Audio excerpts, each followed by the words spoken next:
Hi, I'm Josh. Let's make some onion bhajis. Slice the onions and add the chilies, lentils, coriander, cumin, garlic and ginger, fennel seeds, methi, egg, salt, mixed powder, turmeric, fresh coriander and optionally some grated potato. Mix thoroughly, then add the gram flour.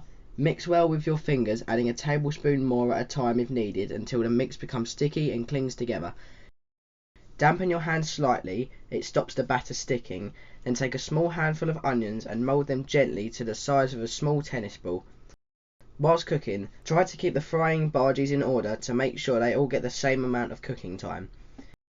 If you're cooking in advance, store them in a fridge for up to 3 days, then warm in the oven, or by quickly deep frying again for around 1.5 minutes. Find this and all my recipes on my website at thecurrykid.co.uk.